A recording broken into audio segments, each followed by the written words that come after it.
Kami telah menyembunyikan 10 petunjuk di lingkungan sekolah ini. Para siswa ini akan melakukan pencarian setiap petunjuk. Mereka akan menjadi detektif yang akan memecahkan kasus. Saya akan membagi mereka menjadi 2 kelompok.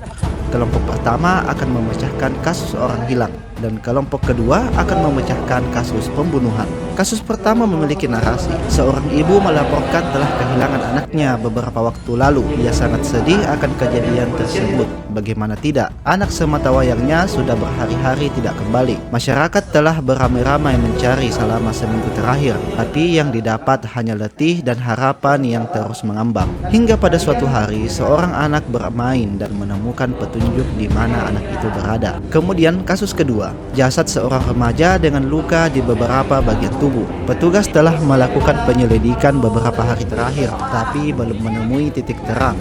Hingga pada suatu waktu ketika seorang siswa membersihkan di halaman sekolah, ia menemukan secari kertas yang dapat menjadi titik terang penyelidikan yang pelik ini. Petunjuk yang ditemukan hanya secari kertas yang menunjukkan tempat di mana petunjuk lain berada, dan tiap kasus ada 5 petunjuk yang tersembunyi di lingkungan sekolah ini. Pada petunjuk kelima, mereka akan memecahkan teka-teki yang ada, di mana pada kasus pertama mereka harus menemukan orang hilang itu, dan pada kasus kedua mereka harus mengetahui siapa pembunuh dari mayat yang ditemukan di bantaran sungai. Tim 1 mendapatkan petunjuk pertama yang berbunyi, "Hari ini aku merasa sangat jenuh.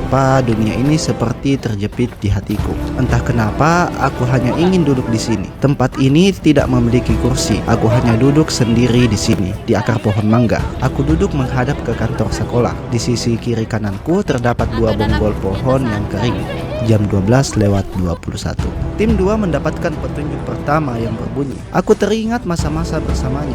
Hari ini adalah hari libur. Aku memutuskan untuk tetap ke sekolah. Aku ingin menyendiri dan ingin mengingat-ingat kembali. 2 bangku taman yang berbentuk huruf L ini adalah tempat kami bersenda gurau bersama. Senyumnya selalu mewarnai hari-hariku waktu itu. Aku ingin kau kembali," ungkapku dalam hati. Di jam 20:11. Sementara tim kedua masih mencari petunjuk, tim 1 telah menemukan petunjuk kedua. Aku masih mengingatnya, kenangan indah yang sekarang tidak lagi indah, menyeka air mata yang sudah tertangkap di mataku. Duduk di sini sendiri, di bawah pohon dan di depanku tepat di kelasnya. Kelas dengan cat berwarna coklat dan dinding berwarna putih. Nampak padaku keran air yang hanya tinggal pipanya saja. 3 pohon gelondongan yang berbaris di depanku tidak cukup untuk menghibur hatiku yang sedang disulut kerinduan. Tepat di jam 1:01.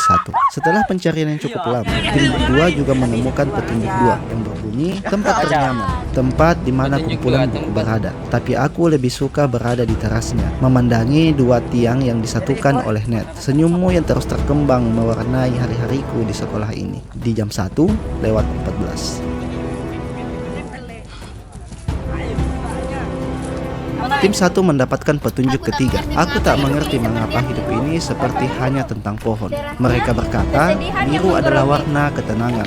Jadi aku berpindah duduk di depan gedung biru yang memiliki pagar kayu di terasnya. Kesedihan yang menggerogoti hatiku seperti tak mau lepas. Keran air yang terus menetes hanya menambah sesak di hatiku. Apakah 2 pohon mangga di depanku ini bermaksud menghiburku? Rasanya tidak kulihat 2 tiang net berdiri saling berjauhan seperti memberikanku sedikit singgungan." Tepat di jam 1:04:13.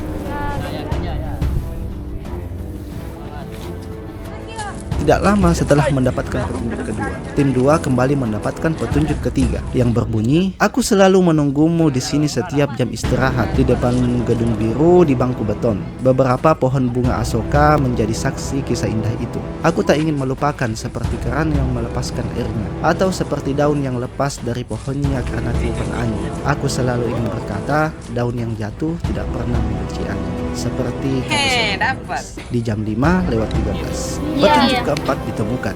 Bukankah banyak kerinduan saat kita hendak melupakan? Dan bukankah tak terbilang keinginan untuk melupakan saat kita dalam kerinduan? Seperti itu kata terlia di dalam bukunya. Duduk di samping kolam yang terbengkalai dan memandangi air yang berwarna agak kecoklatan. Di depanku terdapat 4 pilar dan atapnya berbentuk 5 seperti gerbang seakan ingin membawaku ke dunia lain. Pada jam 14:01. Setelah pencarian lokasi petunjuk berikutnya cukup rumit, akhirnya tim 2 berhasil mendapatkan petunjuk keempat. Ini adalah tempat favoritmu, berhadapan dengan pot bunga raksasa seperti ingin berbincang. Di depan ruangan yang memiliki jendela tak berkaca, hanya terali yang menempel. Tetaplah tersenyum, ya, aku merindukan itu. Pada jam 1:20. Ini adalah petunjuk terakhir. Tim 1 berhasil mendapatkan seluruh petunjuk dan mereka tinggal menyelesaikan teka-tekinya. Aku menghitung urutan abjad berdasarkan urutan pada angka. Ini adalah permainan lamaku dengannya. Hei, apa yang kulakukan? Aku hanya membangkitkan rasa yang ingin kubuang jauh-jauh. Semuanya seperti berkelebat di pikiranku.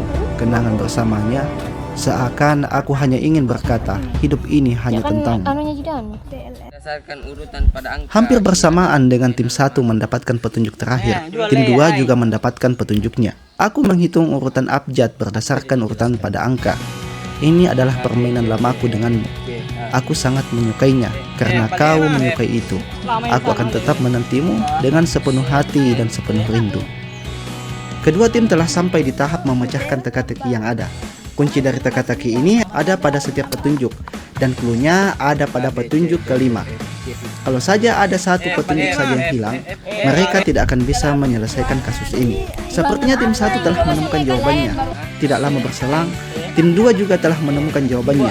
Dan yang akan menjadi juara adalah yang pertama melaporkan jawaban kasus mereka di hadapanku.